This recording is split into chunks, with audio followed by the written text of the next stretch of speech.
Okay, good evening, everybody. Are we on? Oh, no, I think we're still muted. Do you want me to hit this, though? Yeah, if you can hit it, because it's not. I think it's the bottom button. Near the red light. There you go. All right. Okay, good evening, everybody. We'll try this again. All right, great. This is the Monday, December 15th meeting of the Select Board. With me, I am Erin Underhill, the chair. With me, I have Ellen Rosenfeld, the clerk, with the lovely glasses, and Craig Schultz, vice chair with lovely glasses, and Karen Bray DeMarzo, our assistant town administrator, and Mike Kaczynski, our town administrator. We've got a decent agenda tonight, so we will get started with some announcements. The first announcement, I'm sure you guys are going to want to say something about the first announcement, is the approval of the debt exclusion for the middle high school building project. Go ahead. Well, the debt exclusion passed with 75% of the vote across the town. Interestingly, it's 75% in each of the three precincts too, which is unheard of. Usually, one of the precincts is an outlier, but this time it was 75%, almost between 74 and 76 in each precinct. So it was really right there. This means that at some point, we will be borrowing money for the new school building and increasing taxes for it. But at this point, it's celebration time. There is no tax increase today, so we'll celebrate that. And it'll be a beautiful building when it's done. It will come in on budget. There is contingencies. We've never had a building not come in on budget, so our permanent building committee and school building committee will work on that. But what a success. It was a lot of hard work, a lot of volunteers. The volunteer committee was absolutely Phenomenal. phenomenal. I was out there at the dump with them, and I got the dump shift at like 8 to 9, and then they'd show up and they'd hold their signs and dance. I held my sign and froze, but it was me. But it was great seeing them there. There was a lot of enthusiasm, a lot of young parents. It was great to see the next generation getting involved in town. So, Ellen? Agreed. Okay. Agreed. Excellent. It was good, and I want to just thank everybody for coming out to vote. Yeah. Yes. The second announcement is, first part of it is the Santa Parade. We had a Santa Parade this past Saturday, and I just wanted to commend the Recreation Department on a great event. It's always a fun time, and for the kids and adults alike, you know, it's really fun to watch the parade. So, again, great job, Rec Department, and thank you to everybody that participated in the Santa Parade.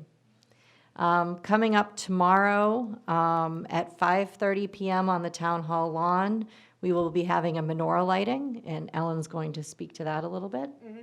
I just want to, all frivolity aside, the menorah lighting tomorrow night is particularly in light of what happened in Australia at Bondi Beach. I want to say that it's going to go on. There'll be a police presence, which is phenomenal. I actually the rabbi texted me and said, could you ask for maybe a police officer? And I didn't even hit send on the text. And Chief Sophia responded by saying, and I quote, you're getting me and a couple of cruisers, we're way ahead of you. Story of my life. I just want to say it's an interesting time. First of all, happy Hanukkah, everybody. It's an interesting time because when things like this happen, you have two feelings, two distinct. One is you want to hide. You don't want to go to a something like this right on 109 because it's just so out there, and if anybody has any idea, you make it a little easy for them. And then the second thing is, well, this isn't going to stop anything. So you hope that more people will come and show some strength, and we're not afraid of you kind of thing. I go back and forth. I just go back. Today I feel good because of Chief Sophia's wonderful support, which means the town has supports everything, everybody, everything, all the time. So if you want to brave the cold, tomorrow, please join us. It's a great celebration. I don't care what you believe in or don't believe in. It would be a great show, if we can all get together tomorrow night. That's all. Thank you. And it's at 5:30 PM tomorrow night. Ellen and I will be there, as well.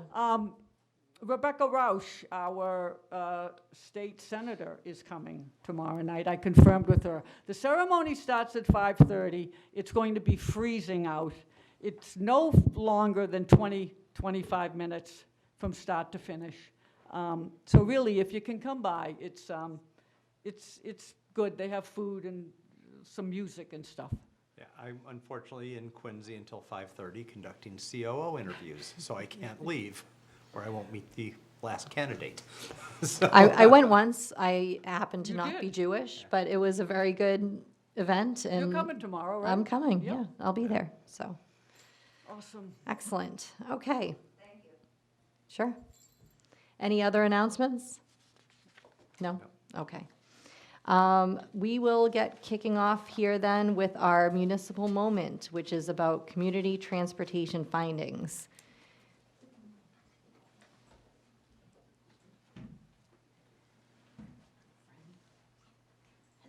Hello.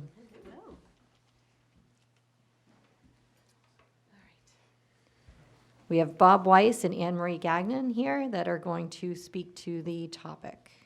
Thank you. Thank you very much, Madam Chair. Tonight, we're going to present the Select Board with a case to expand Millis's current transportation situation. As some may know, right now, the Council on Aging is what the transportation consists of for seniors who are 60 years old and over. And the costs are paid through the budget, off of the town budget.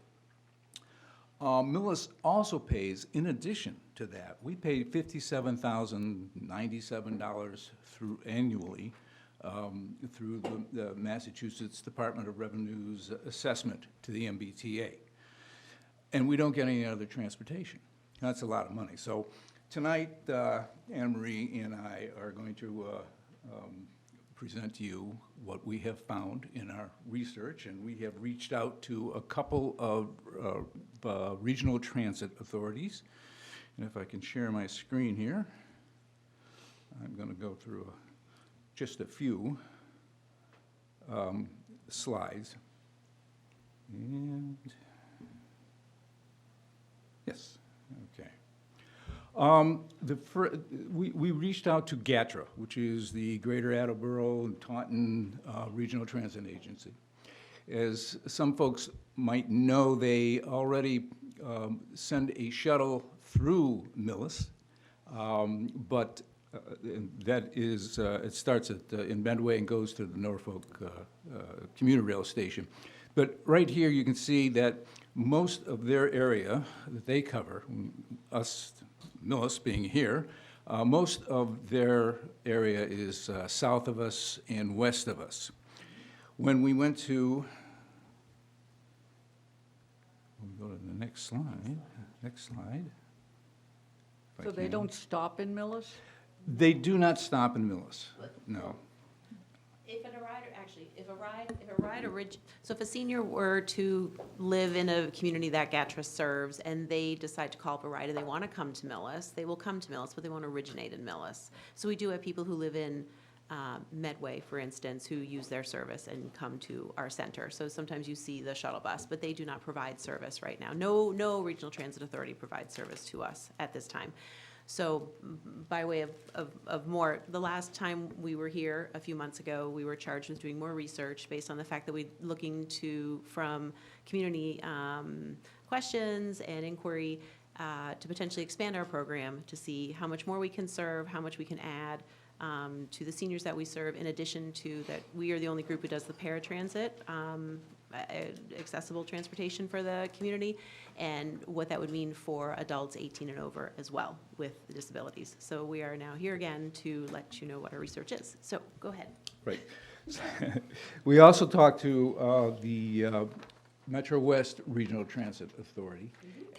This is their map, and as you can see, Millis being here, most of where they go would be Route 9, They go to Natick, Framingham, parts of Boston, and this works very well with the survey that we had of Millis residents that showed that most Millis residents who do want some sort of public transportation want to go to the towns where the MWRTA goes. And they even go to the Longwood Medical area in Boston. So it's much easier to get to the places where people want to go.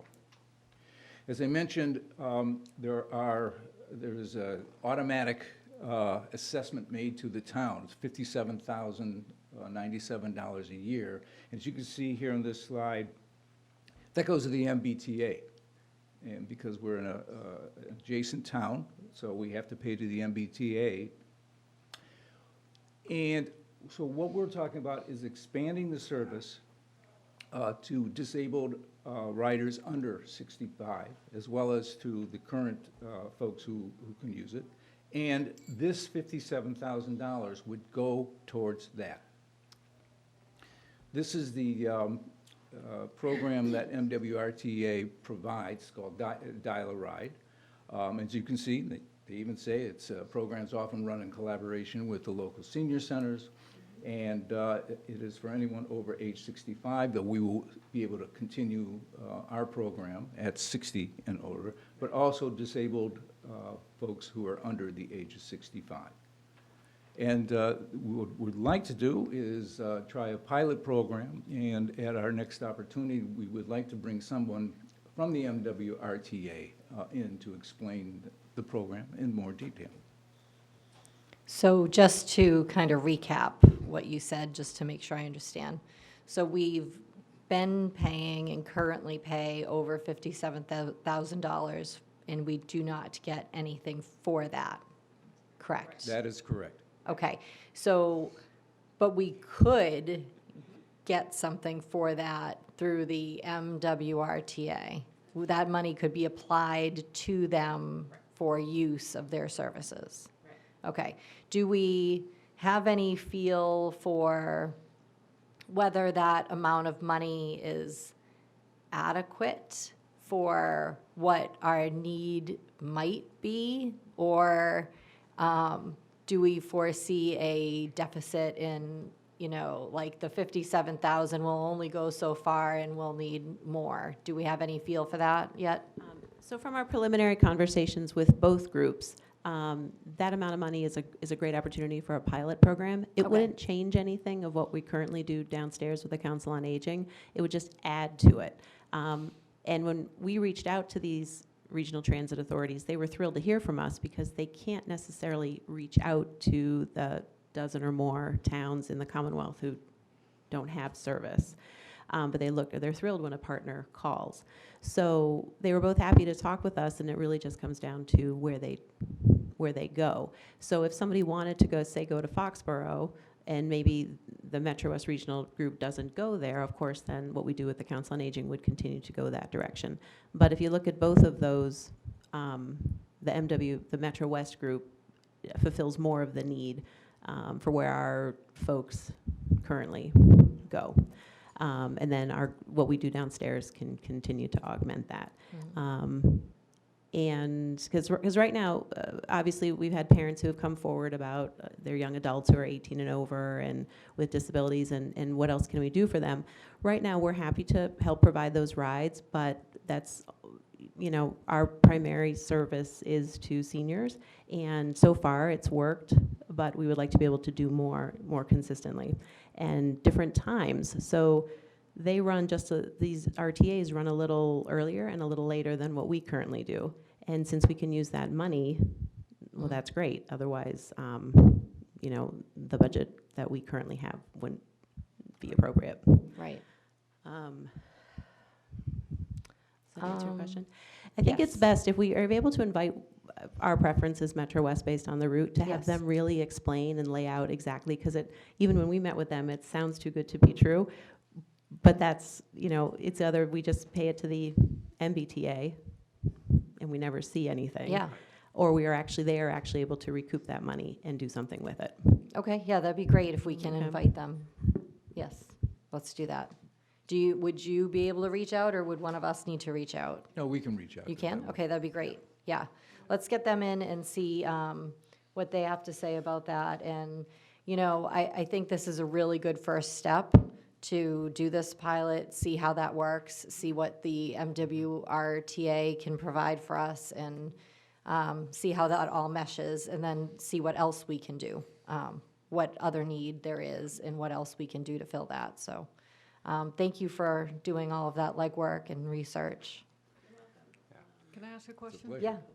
Do we, this MBTA money, this 57 grand, do we have to pay that? Yes, in fact, it's taken out. We just get Actually- billed? Actually, yeah. Yeah, so How? the state provides us state aid every year, and the state actually, it's a withholding from our state aid, and we have no say in that. They just basically, instead of giving us X million, they give us X million minus The 57. $57,000. Well, so how many million do they give us before they take out the 57? Or is Well, I it, mean, or do I they mean give us, across the whole budget. I or mean, do they Chapter give us 78, 57 and Chapter take away 98. 57? No, that we get We millions get from the more, state. okay. State Yeah. aid. And that used to be much, much higher. I remember when I started, was on the finance committee, it was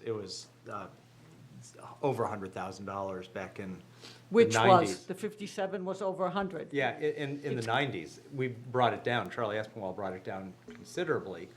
We were still getting no services. Right. But now we're paying less to get nothing Now we're than paying- before. so we're winning. Well, yeah, if you want to Great. couch it that way. We're gonna get a much more tangible benefit Yeah. from approaching it this way than just letting the state Yeah. remove that money. And this was the floor we could get it down to, whatever this formula is as low as they would go. But we argued to get it down as low as we could. We're getting nothing. This wasn't an option at the time, or maybe it was, and we just didn't even know about it. But that was 90s, 2000, and it sounds like a great plan. How do we get something like the shuttle to the Norfolk train station? I used to drive there for 20 years, and I'd always see the shuttle waiting to pick, well, not always. There were 2 trains a day, drop off and pick up, you know? And And that might be phase 2 of this That- project, but I think it's exactly. an important part to I consider. think once we find out Yeah. how this works, I think, yeah, we can talk about a phase 2. Maybe we can work with GATRA to make Yeah. a stop here. But again, that's, well, let's see how the next step And we'd have to works. see where the need is, and because it was one stop, I remember, in Medway, you know, so it was designed to get people who don't have cars to the I know, train but if station. they drive through Millis, They drive through Right. Millis They on a drive place through that nobody wanted to do. Yeah. And we were told Not the by middle of town. GATRA, we were told by Yeah, GATRA that Village if Street. anybody in Millis Yeah. goes out to Village Street, which is part of the route, and flags down the shuttle, they will stop. Yeah, you have to have a place to park there. There were other Well, there's issues the with it, problem. too. yeah, So- yeah, okay. So, I mean, the route wasn't ideal, and they were gonna alter You the could, route. you could park, now that we own the Vaughn property, you could park. We talked about that. We talked about that. You yeah. absolutely could, there's You could, parking yeah. right We there. talked about Yeah, putting we parking had there. that discussion. Huh? We did. Interesting, Maybe okay. that's our pickup spot. But we'll have the conversation further after we get the first one in. I'll donate the bench. Aren't you nice? Listen, it's the least I can do. We can convert the chicken coop into a Then we can shelter. get, Okay, we're going off the rails, go ahead. So thank you. We'll reach out to the Metro West Regional Transit Authority, and they're currently working with other councils on aging also to help expand their programs, other ones that have been reaching out to them. So I think it'd be a good win-win for the folks that we currently serve, help to expand what we're doing, find some cost savings, you know, like I said, do it as a pilot. To your question about how much can we get for it, we will have to see. We'll see how desirable it is and what people want to do. We're right on their border, so they're happy to come just south of, you know, from Natick and Framingham and then go. But I think it's a good first step, Okay, for sure. And they'll charge us per ride or something to exhaust that 57, yeah. Okay, that Yes. seems great. So more to come, so hopefully January perhaps? okay, yeah, that'd be great. Okay. Thank you. Great. All right, thank you. are there any questions? Yes, are there any questions or anything before we move on? Okay, come on up. Thank you. Just state your name and address, please. Maria Melchionda, 209 Ridge Street. So myself and my wife were up here a couple of months ago looking for transportation for our daughter who has a disability and for all residents in Millis. Right. That is absolutely correct, because we are full in support of that. And so in writing emails to Representative DeRosa, the last email that Kathy and I received from him, and I believe some of you were on that, was that he could earmark between 20 and 25,000 for this project to move forward, have we decided to go in that direction. So I just wanted to bring that to all your attention too, to remember that, because state funding, as you know, is becoming very tight, and Hard to get. he said, it's hard to get, but if we can get it by February, that would be great. So I think we're under a time constraint here. So appreciate all your support for this and for looking into this, and thank you so much, Bob and Anne Marie. Really appreciate your time. Thank you. That's a good point. Who should reach out to James? Well, I know that our state reps and senator usually reach out to us in January. Ask the earmarks, yeah, in January. And ask for a Okay. list of proposed earmarks. Yep. So this would definitely be on that list. Okay. And so in the meantime, I can certainly talk with Bob and Anne Marie and look at the best ways we might be able to use, a $20,000 earmark. It isn't a given. I mean, Right, right. right. They Sometimes they take it back. they submit those, sometimes they go through, sometimes they don't. Yep. Sometimes they're approved, sometimes they're approved and then they're withdrawn. Right, Or right. cut in half. These things happen, but if you don't ask, you don't get. Right. So we will certainly work on that. Okay, thank you. Great. Awesome. Anything else? Any other questions? Anybody? No? Okay, thank you, guys. Thank you.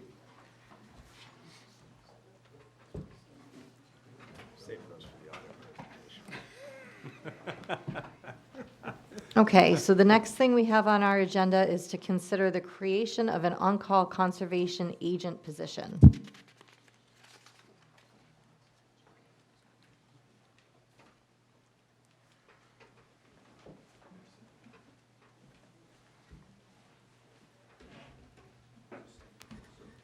Hello. I'm the chair, Jim Lutter, the chair of the Conservation Commission. I'm John Stedman, a member of the commission. I've been on the commission for about 5 years, and Jim, you've been there since you had dark hair, right? No, I started turning gray about 28, but, no, I've been with the commission for quite a while. Excellent.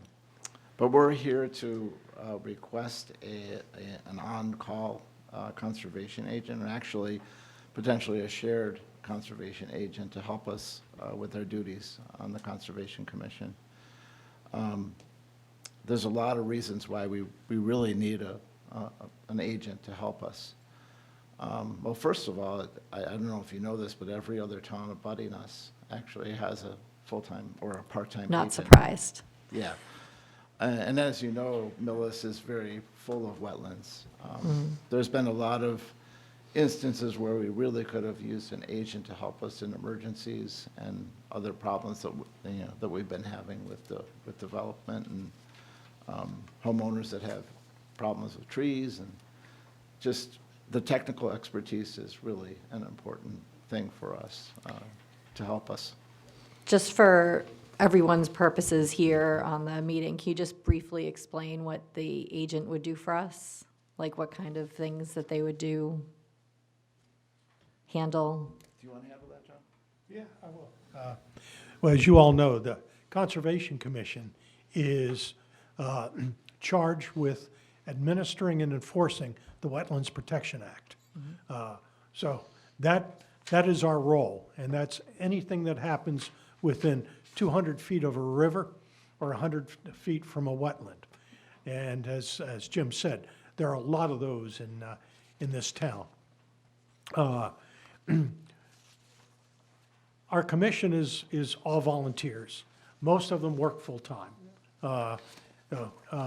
When something comes up, normally the first thing is a site visit. We only do those on weekends. Some people want it during the week. And it might be a while before we can schedule to do that. An agent can take care of a lot of those things right out of the box. And the first step is normally an RDA, which is a request for determination of applicability, whether or not the Wetlands Protection Act applies. Maybe somebody's cutting down a tree that's that's near a wetland. So we have to say, will that adversely affect the wetland?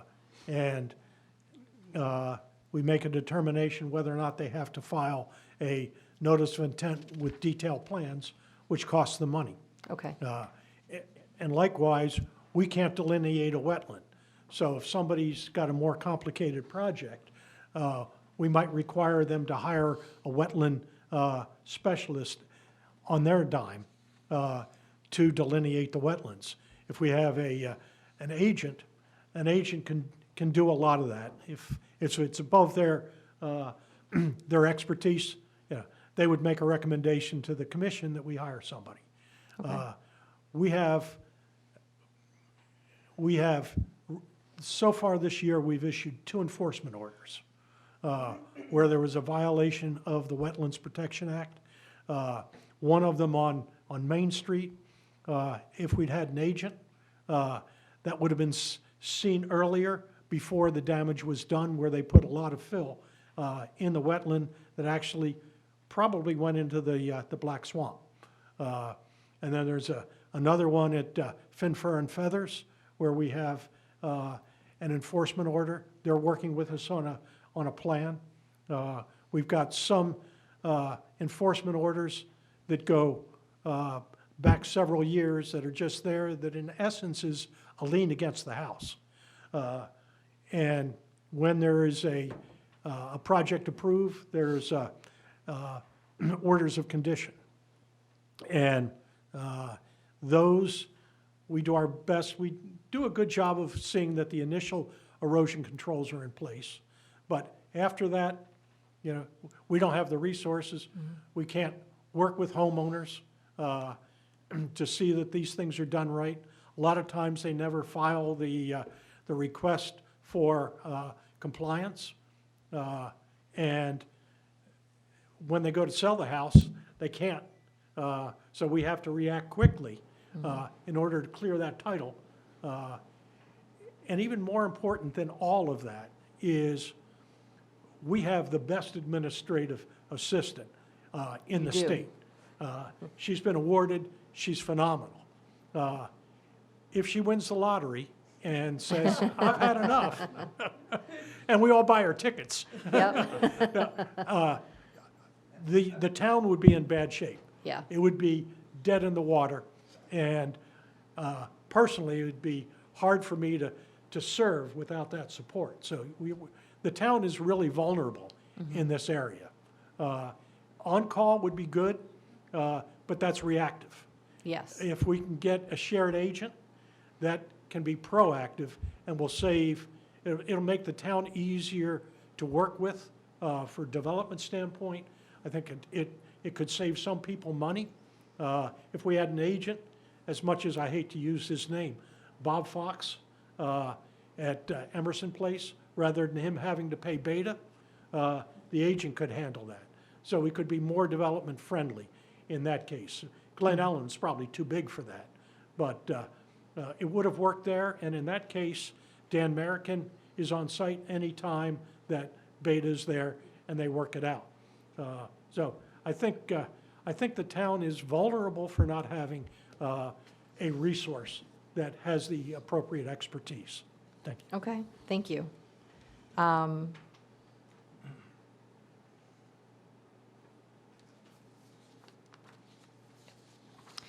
All right, so you're looking for an on-call conservation agent, but even better would be if we had a shared situation, right? Yes. Okay, In fact, John, you spoke to a couple of towns, abutting towns. Yeah, I talked to I talked to Norfolk today, and she's been there almost 4 years. They hadn't had anybody for a while. It took her over a year to get everything, to do the follow-up and get things really going. And they've got a little bit more going on than we do. okay, I also talked to Sherborne and Joyce Hastings. She works 32 hours a week. It was overwhelming at first because they hadn't had anybody for a number of years. And She's got that under control. She might be available and willing to be shared, but she'd have to talk to the chair of their commission. And she's worked with us on a number of projects. She did the design for Oak Grove, the improving of the trails, and knows Millis pretty well. Okay. Yeah, I mean, I'd be, if it's something that the board is supportive of, I'd be happy to work with the Conservation Commission to reach out to the administration in some of the area towns. I have in the past had some discussions with some of the area towns, just with their administrators, and sort of got a cool response, but taking it from the approach of kind of reaching out to the conservation agents in the other towns might be a better approach. So we can talk about that, and if there's bandwidth there where folks are open to, doing, a certain amount of hours per week, that's something that we can look into and budget and see if we can get into the FY '27 budget. All right. As part of that budget process, we certainly could. Any thoughts or questions? You got anything? I'd love to see it included in the budget consideration, but we don't know what the budget's going to be yet. So I think that pursuing it makes a ton of sense right now. Oh, yeah, to get the information, yeah. So let me ask you a couple of questions. You have Beta, right? That's your consultant. Yes, at the applicant's cost, At the applicant's cost, always at the applicant's cost? yes. Okay, so, you do this is what I think is hilarious. You guys go out on the weekends and you do the site visits yourself. Yes. That's hilarious. I mean, in a way, because you're volunteers. You're really not. Do the townspeople ever say, "What are you doing?" Like you don't have any credentials, but you're out there. You know what I mean? Does anybody ever say? I mean, we're probably lucky that we have some very educated individuals that Right, are volunteering for us, but yeah. But to No, be I see what you're fair, saying. You really don't have any credentials to be tromping out there on their land and saying anything. Well, we actually. I mean, I'm not casting aspersions. I think you Yeah, guys no, are I- great. Yeah. But you know what I mean? Yeah, I'm a basic scientist. I'm not a wetland scientist. Okay, what's that worth? But Nothing. I will, I mean, that's how it's been done in the town for years. And that's why we really think that we need a conservation But I just think, agent. listen, But, all the credit, We've also all had trained, we're not authorized to wetland scientists, but we've had training to identify the wetland species and I get it, but if hydric it- soils and all that stuff. I but- get it, but if anybody with anybody that wants to challenge you, you got nothing. Yeah, come on up, Camille. Of course. Just to clarify, the site visits that you're talking about, the homeowners have initiated that because they need guidance on whether they need to file something, so they're not walking onto properties No, no, no, without I homes. know that. Right, Right. but it's initiated by a homeowner Okay. or if someone files an Yeah, so they're not application. trespassing or Right, anything, but, and orders of conditions do have a line in there saying that agents or anyone of the Conservation Commission is allowed to go on site at any no, I time. get all that. Okay. No, I'm not saying that. Never do that. I think she's saying like, like somebody without like official credentials that has, Is now- just does this for a job type of a thing. Right, Do you well, know that's what I I'm mean? saying. Yeah, They, yeah. they do a tremendous And amount so of, you go out there and you identify, and who writes up the order of conditions? well, if the homeowner needs to file, they contact me, I send them the paperwork, they fill it out, we hold a public hearing But depending you're on. but But aren't you they initiate they try to provide guidance as to what needs to be Filed. filed, if Right. anything, yes. right? And when you go out there and do that, listen, I'm not doing this to embarrass or do anything. My only question is, when you go out there and you say, yeah, you need to file, how does anybody say, well, maybe I don't need to file? Do you know what I'm saying? I don't really understand what you're saying. I guess Well, you're you- arguing in our favor that we need a. Yes, she is. Yes. Would we be So- in a less Strongly. contentious Let's- position if we had a full-time agent who is certified by the state to do this and that's their training and their Right. jobs. Probably. I'm trying to help you out here, so. Thank you. Yeah, Yeah. well, I'm shared or Yeah. a I just think- licensed professional doing this Yes. would I just- add yeah. some credibility, not that you don't have credibility, but add some level of. It's hard of to say. Professionalism. Thank you for doing everything you're doing. I think we need to Yes. help you out. I think it's, We'd appreciate that. Yeah. I Yeah, so think to your it's- point, when there's an order of conditions, if it's a big project, Yeah. we get input from Beta. yes, But, you know, that costs money that Yes. goes to the But they- sponsor of the Yep. Right. project, Yep. which, you know, costs them Yep. money. Yep. And so we'll write up an order of conditions, we'll talk amongst ourselves, look at what's, we've done similar in the past and do the best we can. yeah. Since I've been on the commission, I can't think of one time after we've issued that we've just done a random inspection or even a drive-through. Yeah. Just a drive past without even getting on the property. We, you know, we're volunteers. You as don't have said. to, Right. So I'm going Exactly. to make a motion. but hold on, I have another question. There'll I have be another plenty of time for question. questions after Now, good here's the information. only thing. If you get a part-time or full, whatever you get, isn't, just because now we have that and it's not a Beta, you know, huge expense, but it's an expense, you're still gonna bill that out to the homeowner, right? Or is the town gonna absorb it because now it's, you know what I mean?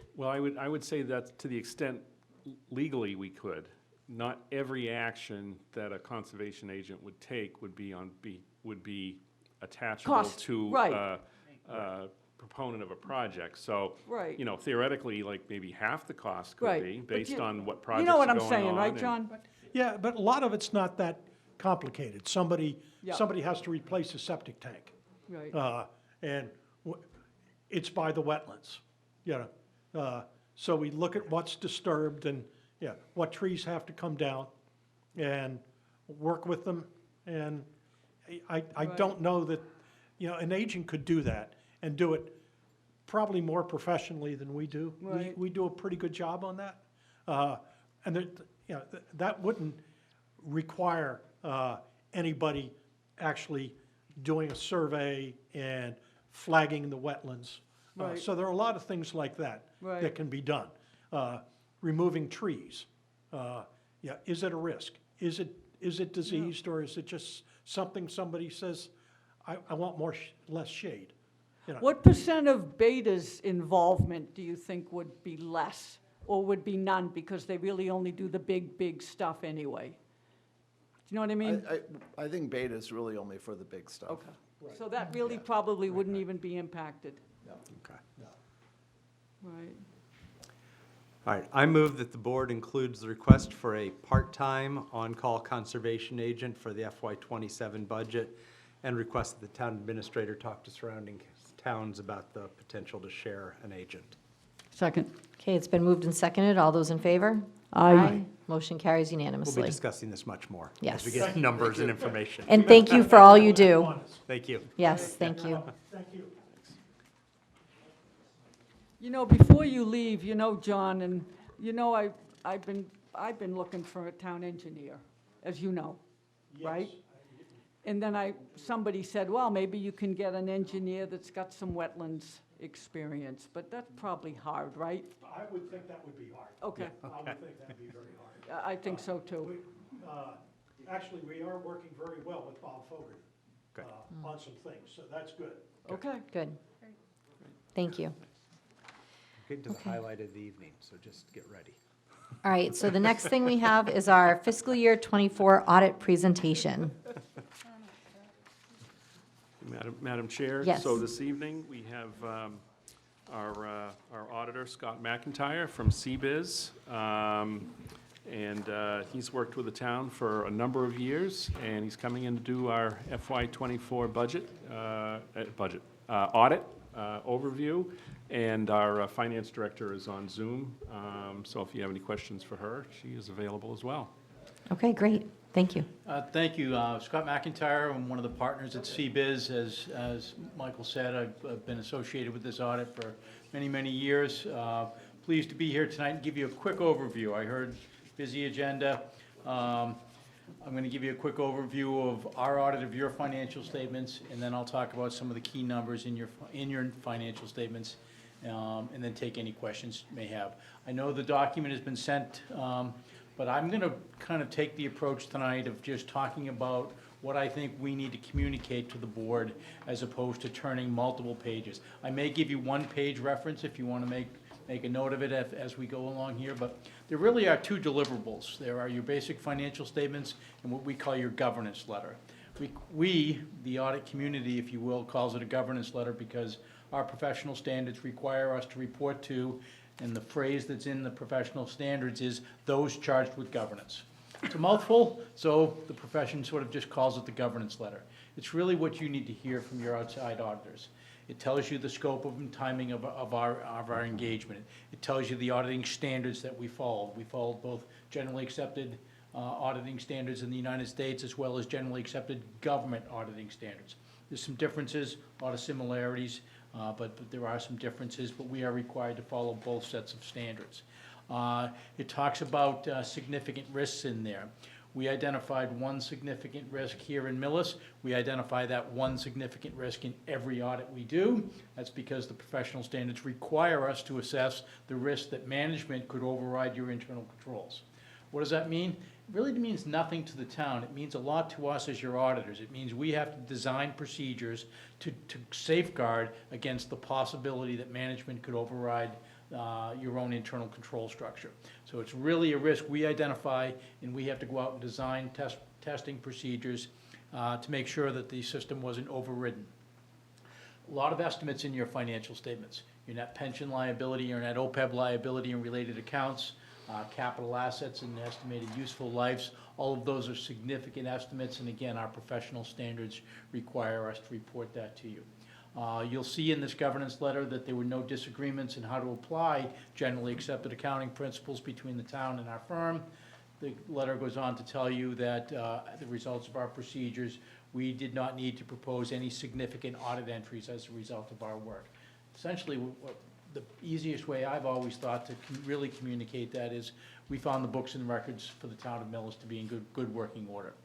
One of the last things that we are required to communicate to you, it's in the letter, I'll quickly talk about it, is we do it here in Millis and we do it in virtually 300 other government audits that we do in New England, and that is we assist the town with the preparation of the actual financial statements. Technically, in accordance with our professional standards, that's considered a non-audit service. So we're hired to do your audit, but we do this other non-audit service that takes your books and records and puts them into this format right here. That's a non-audit service, and I'm required to tell you that.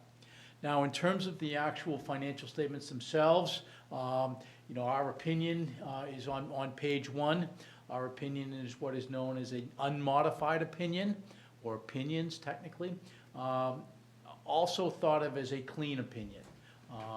The opinion goes on to tell you that the standards that we followed, I talked about that a little bit, but in our opinion, your financial statements are materially fairly presented in accordance with GAAP, or generally accepted accounting principles, here in the United States for all local, state and local governments. So, following our opinion on your financial statements is what is known as your management's discussion analysis. Sometimes it's referred to as an MD&A. It's a great resource to go back to at a later point in time to understand why certain key account balances have changed. Now, beyond that, you come to your actual, the balance sheets and the operating statements and the like. There are essentially two sets of financial statements in any local government's financial statements. I view them as both a long-term perspective and a short-term perspective. The long-term perspective, I'm only going to touch base on this. There's footnotes about these two subject matters, and I can probably answer most questions about them, but we don't think any conversation about a local government's financial statements would be complete without at least mentioning a net pension liability and your net OPEB liability. Those are OPEB being other post-employment benefits, and more specifically retiree health care. You know, those are on your long-term perspective financial statements. They're not present on your general fund balance sheet or your short-term perspective. You know, those liability, there's a wealth of disclosures in your financial statements. You know, if you wanted to look, you would see that your pension liability went up, but that's because the county system that you're a part of, they actually dropped their discount rate from the prior year to June 30, 24. So as the discount rate goes down, means the expected future earnings of the plan are going down. As that expected earnings go down, the liability came up a little bit. Now, beyond that, you are on a funding schedule.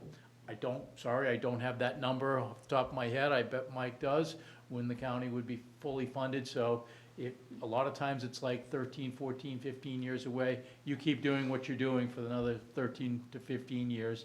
And again, that's an estimate. That liability comes down to zero.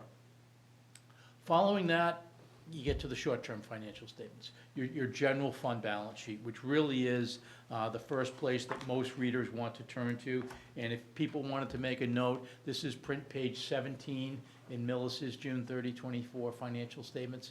The key here is in that first column of numbers, the general fund or the key operating fund of the town. And the focus is almost always on the third number up from the bottom. And in your case, as of June 30, 2024, the third number up from the bottom on page 17 is $6,610,000. That's your unassigned fund balance. A year ago, at 6/30/24, that number had increased about $900,000 over the prior year. And also that 6.6 million represents about 15% of your general fund operating expenditures. Those are a couple of key that's a key percentage that a lot of readers of your financial statements will look. Now, I just want to point out one more thing about that key unassigned fund balance number, again, $6.6 million. There's two components to that. Millis, like virtually every community in the Commonwealth, has its general fund and it has a stabilization fund. Tracked separately in Jody's ledger, tracked separately in every accountant's ledger in the Commonwealth of Massachusetts. But GAAP, or Generally Accepted Accounting Principles, require that since the stabilization fund really came from the general fund, and there's no purpose constraints on the general stabilization fund, that gets consolidated with your general fund unassigned fund balance. So that one number of 6.6 is really two things. It's your general fund, which is the start of your certification of free cash, and that had a balance of about 4.1 million. And the other component is your general stabilization with an account balance of $2.5 million. Both of those two components, I mentioned that the total fund balance was up about $900,000. Each of those components of overall unassigned fund balance are up as well, about $500,000 in both cases, rough rounding to about an overall increase of $900,000. Beyond the general fund, you have in your financial statements your enterprise funds. I usually tell people to skip right over to the statement of cash flows. Not that the statement of net position or balance sheet is unimportant, not that the statement of revenues and expenditures is unimportant, but I think the cash flow statement tells most readers what they want to know about a local government's enterprise funds. In other words, is the net cash provided by operations, is it covering your principal and interest on debt? And that is the case here in Millis. And lastly, again, maybe if you're taking some notes, all the way back on page 72 is what is referred to as your budget versus actual comparative schedule. It shows the fiscal year 24 budget, so obviously the expectations of what the fiscal year was going to bring, comparing that to the actual amounts. And Millis, like so many places in the Commonwealth in fiscal year 24, had multiple line items of favorable results when it comes to the revenue side of the equation. But Millis, like so many of the communities in the Commonwealth, had favorable revenue performance in motor vehicle excise collections and investment earnings. There were others. Those are the two that sort of stick out in our opinion, based on our audits of hundreds of communities here in the Commonwealth. So that is a super quick walkthrough of our audit of your financial statements. Again, from the numbers standpoint, I'd focus on the general fund and focus on the unassigned fund balance. Again, it's up about $900,000 over the prior year. I felt obligated to bring up pension liability and OPEB liability. I can take questions on those if you'd like, but maybe after this, I hope you will take some time and read what I called the governance letter that tells you really how things went. And the best way I can describe it is we found the books and records here in Millis to be in good working order when we came in to execute our procedures. So with that, I'll turn it back to the chair and see if I can answer any questions that the board may have. Okay, great. Questions? I looked over the financial statements, and they were as expected. I mean, that's good. Yeah. That's what you're looking to see. I think there's a lot of misconception about what an audit is, because there's people who are screaming, we have to have an audit, and I reply, we do one every year. You're attesting that the financial statements are as we presented them. We haven't misled, we haven't done anything else. You're not making an opinion whether we're spending too much on police, fire, or anything else. You're saying we're spending it as we said we were going to spend it. Yes, Yes. and Yeah. that it's in accordance, the And it's legal. presentation is in accordance with generally accepted accounting Yeah. principles. I think But as far there's as this- what you're yeah. spending it on, you're spending too much here, not enough here, that's not what we're hired. I think there's a large misconception in the public that when they say we need to do an audit, they're saying somebody's gonna come in and tell us we're overspending on the school, or overspending on police, or overspending on DPW, not leaving you out, Jim, or overspending on fire, or any of those other things. That's not the purpose of an audit. What you're saying is, as we prepare the budget, and you've got the comparison to budget, we're spending it as we've attested that we're spending it. So I think that's a real important That's distinction. really, really good. Thank Yeah. you. Really Yes. good, because I have no idea what you're talking about. But also, when you use the word audit, people think we did something wrong. Right. But this is like mandated. It's mandated, yeah, yeah. I have one thing too. I don't know if you guys can hear me. It's Jody. One other thing too that I'd like to bring up about just audits in general is part of the due diligence, having a third party come in and just look at our operation in general, Yeah. looking at policies and procedures and areas of risk that can pose potential liabilities in the future. So I think that, looking at that from that perspective as well is incredibly helpful to any community, to really be able to solidify those areas of the operation that may need to be. So that's just another important point for the public to understand, that this is a great look into our operation to give us some recommendations if there is any area of risk. Yeah, and I think it's really helpful to have that third-party view, because we look at it every day, or at least at work, I look at it every day. But having that third party come in and attest that, that what I've been presenting, or in this case, what Mike and Jody have been presenting, is accurate, it's not misleading, and there aren't any material deficiencies that were found. So, Great. yeah. Thank you. Ellen, any questions? Because Craig's wasn't really a question. It was a really good explanation. Yeah, but- really good. I often phrase explanations as a question. Okay. I don't have any questions either. Do either of you have questions? I do not. I've had Okay. the opportunity to speak to Mr. McIntyre and work with Jody on this, so I think we're Okay, good. excellent. And I've Thank you. seen 20 years' worth of these, and they're easy to read after 20 years. Takes about that long. Yeah, so. Thank you very Town and much. Great, work. thank you very much. Thank you. Safe travels. Thank you, Scott. All right, excellent.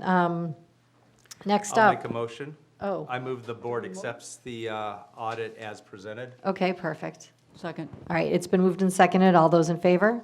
Aye. Motion think carries unanimously. One more important point, because Yes. we have people watch. It says FY '24 audit, that's the year that ended in June of '25. So it's not like we're a year behind on this. Yes. This is the most current fiscal year. Yeah, the fiscal year business is a little Confusing for people. confusing for people. This yeah. is, it's actually, the FY I'm '24 sorry, would have 20 ended in June of '24. 24, I'm sorry, I'm off by a year, but this So is the the- most current closed year. Yes. That's, Yeah. well, yes, well, we Just closed audited, yeah. 25, but we'll be having hopefully Yeah. the 25, FY '25 audit probably in the June, July time. It takes a little while to get Okay. Yeah, together. yeah, there's a bit of a lag. Yeah. Yeah, So, yeah, Okay. thank you, I'm sorry about that. that's right. Thank you. But we're not behind. No. Not No. behind. You're not. We're right on time. Yeah, this is when it's supposed to be done. All right, next up, we have some appointments.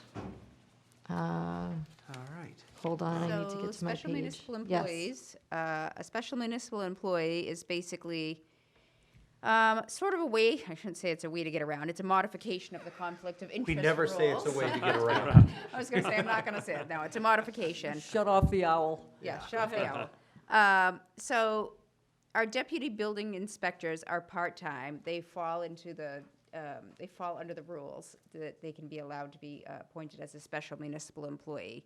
This came up because we had a deputy building inspector who did work for the town itself. And on the outset, that looks like a conflict of interest, so you can't do that. But you can if you're a special municipal employee and you file disclosures, et cetera.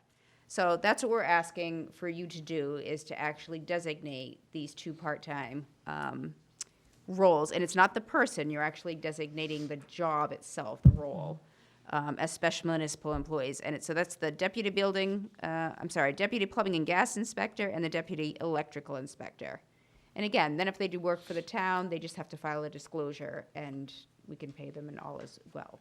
If they do work for the town as a plumber or as an electrician. Correct, so if they Yeah. came in and fixed the sink at town hall, for example. Right, we could pay them, because we pay them a fee when they do certain inspections for the town. We're also, through this process, we'd be allowed to pay them for work they actually do in repairing a town Right. building and so forth. Yeah. Otherwise, you know, in the state comes up with a lot of these regulations about conflict. Right.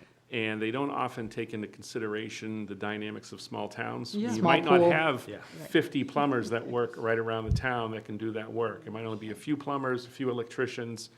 That's why towns with the smaller populations are allowed to go through this process as long as it's accepted by the governing board of the town, in this case, the select board. And, Correct. and the positions are outlined as special municipal employees.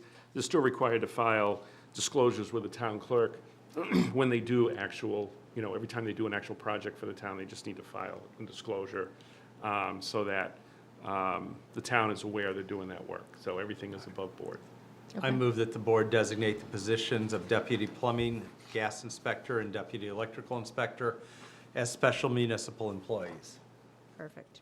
You do them one at a time? Yes. Second. It's been moved and seconded. All those in favor? Aye. Motion carries unanimously. Thank you.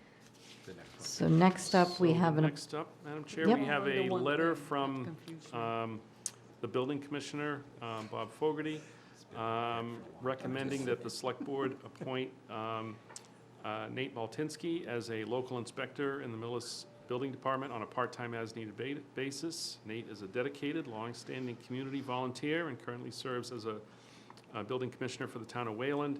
He brings the qualifications and experience necessary to fulfill the needs of this position, and he would welcome Nate as a valuable addition to the department. So with that, I'm asking that the board vote to ratify my appointment of Nate Maltinsky as an alternate local building inspector on a part-time as needed basis. I move the board ratify the appointment. It's ratify or appoint, which one are we doing? Appoint, read it. it says I know, but he appoint. just said ratify. Oh, Yeah, it's actually to ratify my This one appointment. is Yeah. ratified. I was listening. Karen. I move that the board ratify the appointment of Nate, is that Maltinsky, as part-time local building inspector to serve on an as-needed basis. Second. It's been moved and seconded. All those in favor? Aye. Aye. Motion carries unanimously. Welcome, Nate. Just to jump ahead, Congratulations, Nate. Congratulations, welcome to Millis. just to jump ahead, you will also be ratifying the appointment On of the the next snow one. contractor. Okay. I was going. The only one as you're, a yeah, I was theory. gonna say, the only one you're actually appointing were the special municipal employees, so. Okay. So, Little copy paste Madam there. Chair, I don't need the, upon the recommendation of the Director of Public Yes, Works, you do. I'm asking that the board ratify my appointment of the following individuals as snow contractors with a start date of December 16th, 2025, and through March 1st of 2026. The following individuals, Michael Caffro, Braden Ryan, Jackson Borst, and Joseph Boré. Okay, I move that the board ratify the appointment of Michael Caffro, Brandon Ryan, Jackson Borst, and Joseph, is that Boré, as seasonal on-call snow contractors to work on an as-needed basis between December 16th and March 31st? Yeah. Second. It's been moved and seconded. All those in favor? Aye. Aye. Motion carries unanimously. And Jim, I took the liberty of extending it to March 31st. We had originally put March I'm a 1st, but I'm pessimist. like, you never know, we might have That's snow in optimistic. March, Yeah. we might as well just, otherwise we'd have to revote it, and, Okay, sounds good. I'm not revoting. but maybe we'll get no snow this year, we shall see. All right, so More snow. now we were in open session items. The first item is to vote to accept the grant for the transfer station. I'm excited about that, grants. Two of them, actually. Excellent. Good evening. So the first one, you have to do this, you have to accept the money, so I can sign the contract, and I have to sign the contract before January 15th. Okay. This was all set up over the years. The first one is for the recycling program dividend fund of $3,780. If you all remember, that number's gone down quite significantly over the past couple of years. And that's because they've changed the rules and regulations on how, because so many people were getting the most money. So they made it a little tougher for all of us to, it's on a point schedule. So what happens is every year I have to fill out how many tons of whatever we send off, and they give us by points. But if you remember back a couple of months ago, I told you we're going to be coming to the board in January with a new structure of the transfer station, with costs and fees and everything going up. I've been working with the enterprise committee. They've taken that on with me, and we've been sharing different thoughts on that. We've looked at the new company. We're going to accept a lot more stuff than we do right now. Right now, we don't take refrigerators, we don't take air conditioners, we don't take anything with Freon in it. But we haven't until you approve it in January. We're going to contract with a new company that will hopefully, but the cost for that's going to go up. I mean, right now, we pay $25 for pretty much everything. And if you look at getting rid of a box spring or mattress right now, it's $100 to $150. So that's putting a burden on, although we're getting a lot more people are bringing the stuff there, it's still costing us a little bit more to get rid of that stuff. So what you're saying is, to those of you at home, It's if gonna there's go. anything you need to get rid of, Do it now now. is the time to do now. it. Yes, I was just clean your thinking basement that. out. Yeah, And it's not gonna go up significantly, because it wouldn't be worth our while, because then nobody will, Bring we'll still be anything, yeah. finding them on the side of the road. If people do that, we don't want that to happen. right. So that's the first one. So I think you can vote for these both I together. think they're one motion. Yeah. Yeah. So that's $3,780. This next one, I was just, every few years I put in, if you look at most of the compactor, all those containers, most of them have come from grants that I've submitted over the years to get these. And I felt, it's been a couple of years, maybe they forgot we put in for the compactor. And there's a limit that they'll give us is $10,000. Those compactors the one we have, it's $36,000. So if you look at what we have from the RDP, the sustainable material, whatever money we have there, that's upwards of almost $12,000 once we put this money in there. So with that, that's up to $24,000, and maybe we'll come back in May if the funds are available. We'll be able to ask for the remaining money to put towards a compactor from town meeting. Now, it'll be a discussion that David will have with you, in the future, of where's that compactor gonna go. Right now, we'd like to put it at the transfer station, but we've actually thought of, it could save us a lot if we put it over at the school, at the Clyde Brown. But, we'll let him, discuss that with Mike in the future to see where it's gonna go. So I guess we'd take a vote that you allow me to sign these contracts or grant applications Okay. in that amount. I move the board accept and authorize the DPW director to sign for Mass Department of Environmental Protection funds under the Sustainable Materials Recovery Program in the amount of $3,780 and $10,000 for drop-off equipment for a cardboard compactor. Second. It's been moved and seconded. All those in favor? Aye. Aye. Motion carries unanimously. Thank you, and I should have done this during announcements. For anybody that's still listening, hopefully there's somebody. It's only 8 o'clock. Yeah, yeah. The transfer station for Christmas Eve and New Year's Eve will be open regular hours. Okay. So it'll be open till 4 o'clock on both those days. I think one's 3:30, 4 o'clock, but they'll be open regular hours on both Wednesday, and Karen will post that on the, as she always does, on the website. Okay.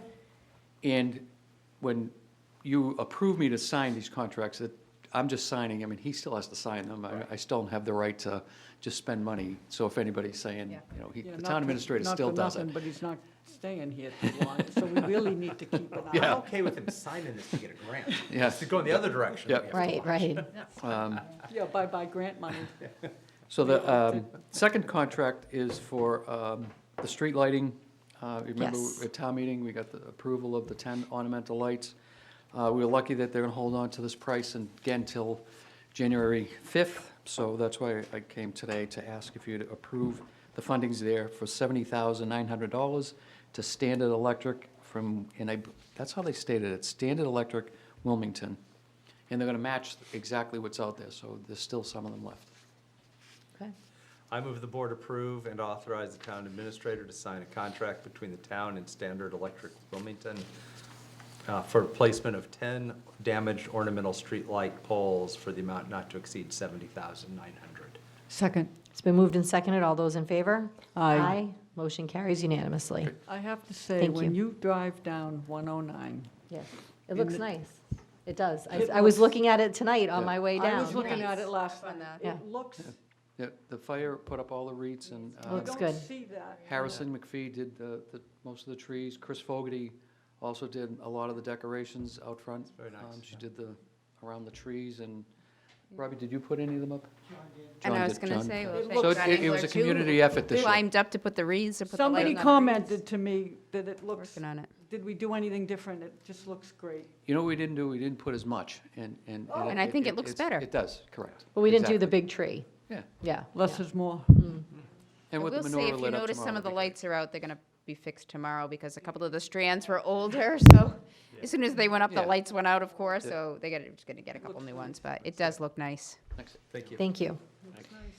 Okay, the next item on our agenda is to, this is just a super quick one. Discuss fees and use of town fields by organizations.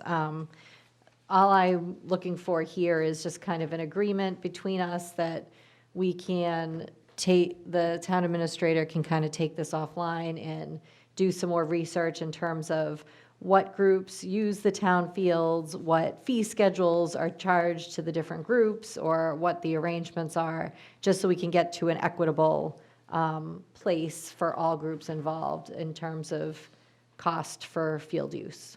So, Yeah, we did find, What'd if you I may, find? we did find that, in looking at how the costs associated with the fields, whether it be irrigation or other things, it's sort of a little bit of a hodgepodge based on the different groups and how they use the fields, when they used, and it's just happened over time. It's evolved. So we think it's a good time to take a fresh look at, the arrangements the town has made over the past, and kind of look at that and make sure that, we're handling this in an equitable fashion amongst the different groups and going forward. So something over the next probably 2 or 3 months we're looking at. So I just want to make sure the board is aware and it's okay with us, looking into this and reporting back to the board later in the budget season on that. you guys good with that? Yeah, is fine there with that, anything yeah. in writing? I think that should be a goal. No? No, no, really. that's part of the But, issue. you know- Nice to get there. That's part of the issue. What, Kathy?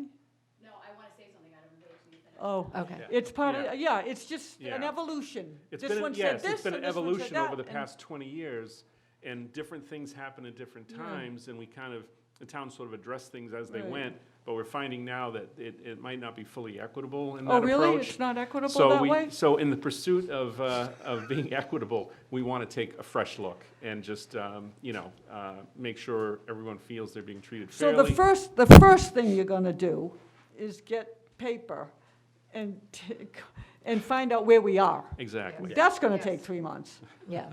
Then you're gonna see how inequitable it is. Then we're gonna have fun. Then we'll we're get to going to have a vote. conversation. Then we're gonna have fun. Yeah. Yeah. Yeah. Okay. Kathy, come on up. I'm looking forward to that, actually. I really am. See what's what, I know. Hi, Kathy Smith, 28 McCabe Ave. I don't know too much about what you're discussing, but I can say I am a direct abutter to the Little League field and to the softball field.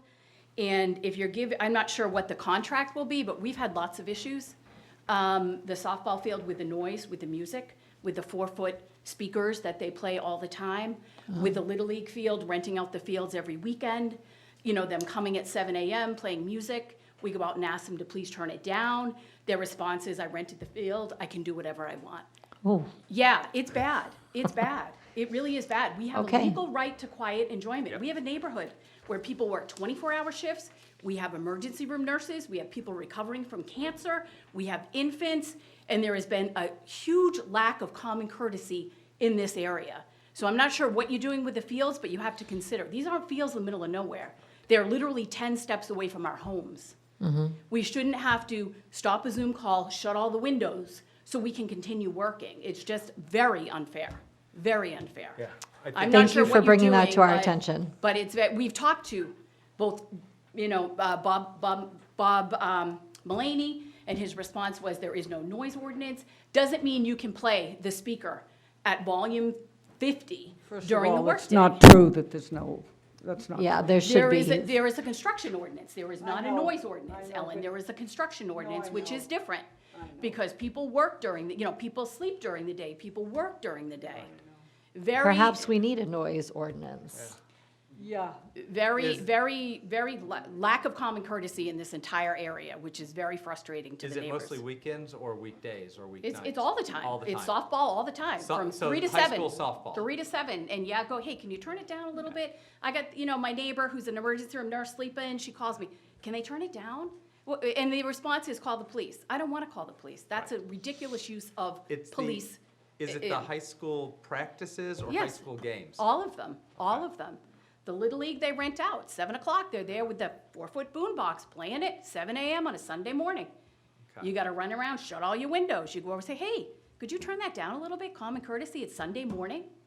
No, I rented the field, I can do whatever I want, was the response from a non-Millis, And we out-of-town can- team. We can set up, I imagine we Well, can it's set up town- ordinances it's town on property. Right, So it's the town, town right, does it's have town property, some- right, but yeah. I don't know what you're planning on doing with this, This was just licensing most- the organizations, No, this was but- all about just trying to figure out what organization A pays, B pays, C pays. But I think this is an easy enough to piece add to this tack in. this on, Yeah. especially since we're not making a townwide noise ordinance. Yep. You can gun your motorcycle Right. across the street from my house all you want. I'm not changing Absolutely, that. but, yeah, But we're going, I wish we Feel it on my could, but we're corner, not gonna go you to know? that Right. road Yeah. at this point. No, I But on hear a you. town field, we can set up. But people have a Yeah. legal right to quiet enjoyment. If they need to sleep during the day because they work at night, Yeah. they should not be woken up with, Yeah, and we you can know, put it, on we a- can- we can excessive investigate- noise. We can investigate noise ordinances on Well, town you property can- far easier than on Right. the road. Once Right.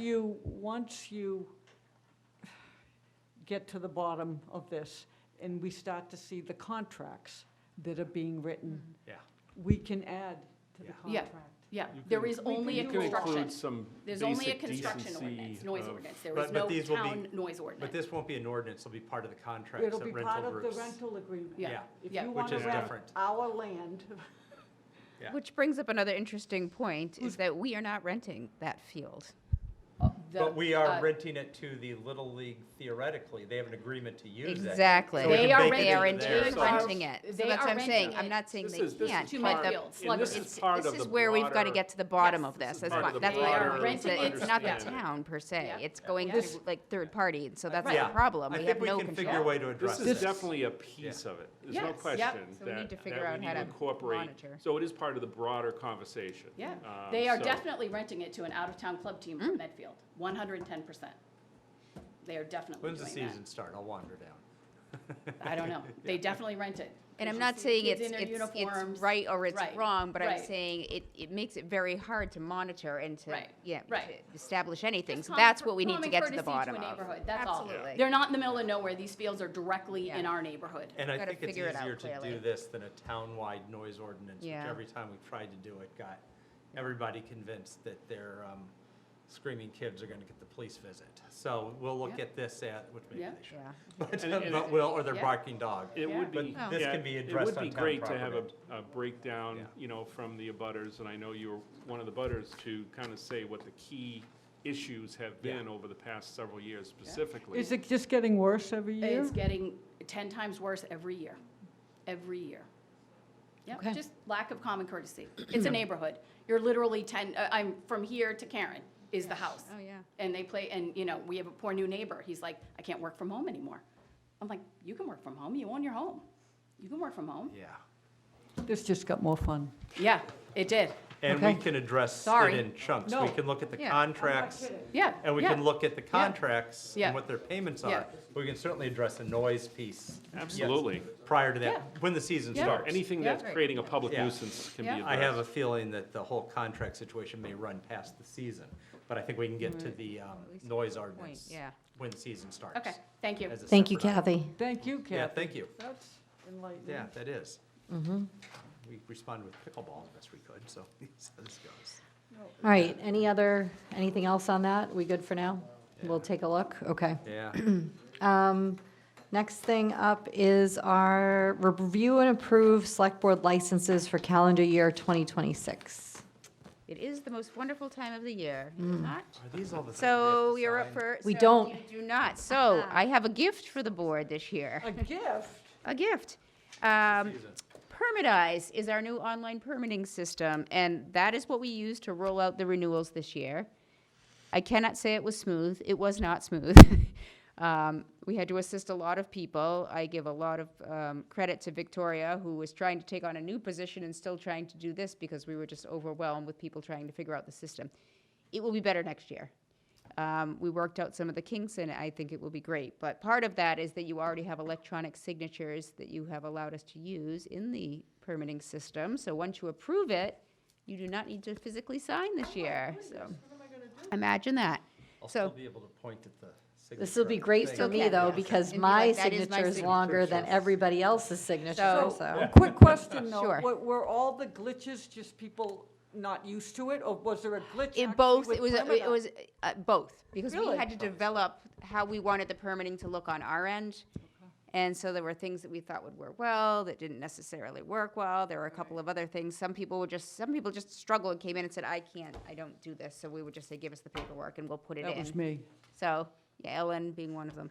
But anyway, it's said and done, and we're moving forward. Okay. So I have the list of renewals here for you. It's for those at home, select board licenses include alcohol licenses, class 2 and class 3 licenses, which are for used car sales or remodeling.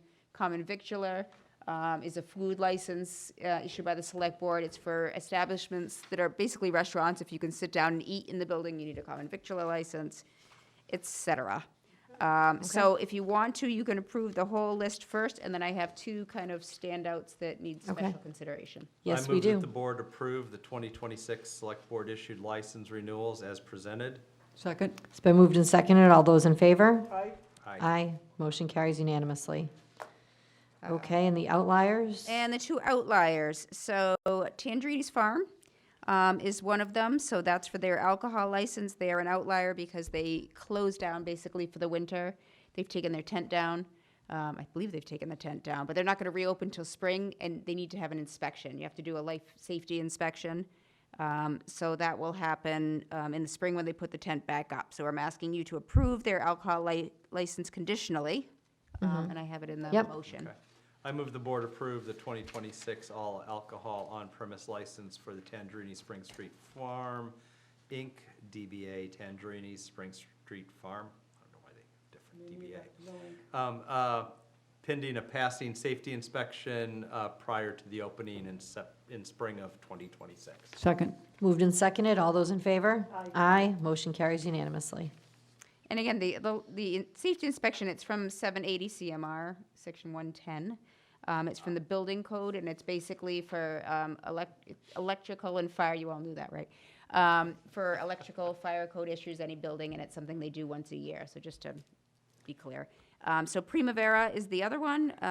The fire chief and the building commissioner went over there.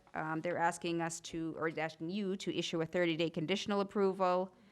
They have not submitted a sprinkler report, a fire alarm report, or their ANSEL report, and they're giving them a kindness and allowing them 30 days to come up with that. Okay, I move the board conditionally approve the 2026 all alcohol on-premise license for Primavera Inc., DBA Primavera Restaurante, pending submission of a passing report for the following by January 15th, 2026, 26 sprinkler, fire alarm, and ANSUL system. Second. Okay, it's been moved and seconded. All those in favor? Aye. Motion carries unanimously. Thank you, Karen. Well, that was as quick as it gets. Yes, it is. I like it. All right, next we have vote to ratify employment contracts for the town administrator and fire chief. So, Madam Chair, in your packets are the 3-year employment agreements for the position of town administrator, fire chief, as well as the Oh, the MOA. MOA with the PFOM, Local 4704, for needed changes related to the recent appointment of a captain within the fire department. Okay, All right, I will make a motion. I move the board vote to ratify the following 3 employment agreements. Town administrator for 3-year term, effective July 1, 2026 to June 30th, 29. Fire chief for 3-year term, also July 1st, 2026 to June 30, 29. MOA for the fire PFOM, Local 4704, changes related to the appointment of captain and fire union. Second. it's been moved and seconded. All those in favor? Aye. Aye. Motion carries unanimously. Thank you. Did you say aye? I did. Oh, okay. So, Madam Chair, if I Meant to, could just but make I a didn't. couple brief comments. Just want to thank the board for your support and confidence in a 3-year employment agreement with me. I've greatly enjoyed working here. Looking forward to another 3 years. And also want to thank all the department heads and employees of the town that do an outstanding job here, and they're truly a joy to work with. Not to say we don't have rough days now and again, but again, I want to thank the board and also just make note, I know you just approved the fire chief's contract. The fire chief, I think, is extraordinary, and he does outstanding work for this town, and is committed to the town, and very happy that he's going to be with us for at least 3 more years, so, Yes. and hopefully many more. So just want to express that, and again, thank the board. Thank you. Next. Thank you. All right, excellent. Next, we have select board liaison updates. I don't have anything, Well, as usual. as The usual. only one that has anything. I went to, it was actually very good. I went to the sewer. Oh, yes. Ciao. And I spoke up. They have public comment, and they always ask me to say something. And so this time I said something. I asked them, when are they going to get more sewer capacity over there for the towns that are struggling, right? Especially with the MBTA zoning. Where are we supposed to put 1,000 more units if we have no capacity? Fair question. It got nothing to do with them, by the Okay. way. All right. then. Nothing to do with, they have no power. Zero. They have the capacity they have, that's it. Go to Boston, talk to them. Talk to the DEP. Yep, and they said something kind of interesting, that it would be cheaper to build your own small, on-site treatment center at the end of the day. I thought that was interesting. So, that's what I got. Okay. Craig, anything? Nothing. Okay, lovely. All right, next up, we have review and approval of the draft minutes from November 24th. I make a motion that we approve the minutes for November 24th as written. Second. It's been moved and seconded. All those in favor? Aye. Aye. Motion carries unanimously. All right, I move that the board enter executive session to discuss sessions in preparation for the contract negotiations with Union, AFS, CME, Council 93, and only return to open session for the purpose of adjourning the meeting. You poll us? Second. Do you want to, I'll second it. Oh, second. Ellen? Aye. Craig? Aye. And I'm an aye. So we are now in executive session. Thank you, everybody. Happy holidays. And thank you, Millis Community Media, for all you do. Have a great night, everybody.